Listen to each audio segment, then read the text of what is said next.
Good morning, everyone. My name is MightyStream. I'm going to do your December the 18th, just for today, in a meditation.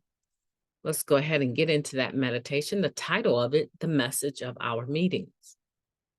The fact that we, each and every group, focus on carrying the message provides consistency. Addicts can count on us. That comes from the basic text, page 68. Tales of our antics and active addiction may be funny. Stories of our old bizarre reactions to life when using may be interesting, but they tend to carry the mess more than the message. Philosophical arguments on the nature of God are fascinating. Discussions of current controversies have their place. However, it's not at an NA meeting.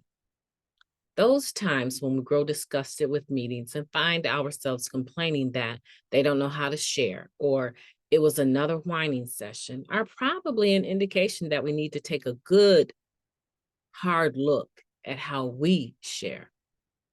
What we share about how we got into recovery and how we stayed here through practicing the 12 steps is the real message of recovery. That's what we are all looking for when we go to a meeting. Our primary purpose is to carry the message to the still suffering addict. And what we share at meetings can either contribute significantly to this effort or detract greatly. The choice and the responsibility is ours. Just for today, I will share my recovery at an NA meeting. Let's take a moment of silence followed by the we version of the Serenity Prayer. Moment of silence now, please. Thank you, God. Grant us the serenity to accept the things that we cannot change, the courage to change the things that we can, and the wisdom to know the difference. Just for today, please and thank you. The message of our recoveries, right? Of our meetings, rather, is that any addict can stop using, lose the desire to use, and find a new way to live. That's the primary message that we carry. And we try to carry that message to the still suffering addict. What happens sometimes is that the culture of a home group is developed and maintained. And as new individuals come into that home group, they either enjoy the culture of that home group or they don't. I've been to meetings where chiming in during the reading is part of the culture. For someone that doesn't attend that meeting and is coming into the meeting and wanting to hear the readings, because all of the readings are based off of the literature, they want to hear the readings and become centered in that initial stage of the meeting, right? People chiming in may not be attractive, may be irritating, to say the least, right?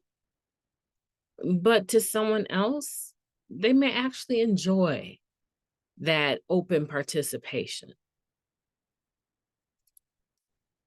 That's the culture of that particular meeting. A lot of times it's easy to walk into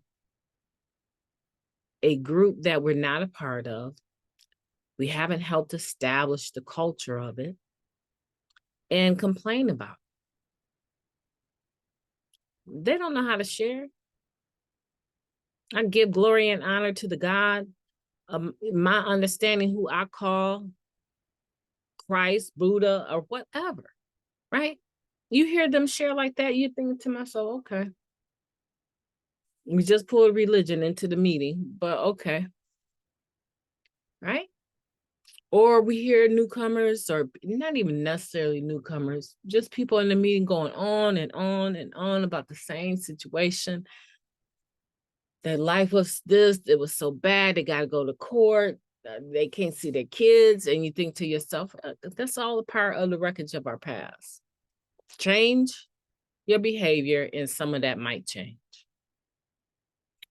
But one thing, if you keep coming back and take a few suggestions, you will stay clean, and life should technically get better for you. And we might say, oh, this is just a meeting that they don't do anything but whine, right? That's a good indication that you become intolerant, right? Those are examples that you have become intolerant and should take a good hard look at how you share. How do you share? Right? How do you share? Think about it. And then add that up according to what you're judging. Would someone find it very easy to judge your shares? Think about it. We have a primary purpose, and it's to carry the message of recovery. And when we're sharing, we want to make sure that we're trying the best that we can to be honest, open-minded, and willing to share our message of recovery. Either I add to that purpose or I detract from it. I have a choice before I even open my mouth, and only I can assume the responsibility for my choice to share my recovery at an NA meeting. So what do you choose today? And then just walk that out. Just walk that out. Whatever you choose to do, carry that out. And I'm sure everything will be fine. My name is MightyStream. I've enjoyed talking to you today. I hope that you will have a beautiful day on purpose. I intend to talk to you soon.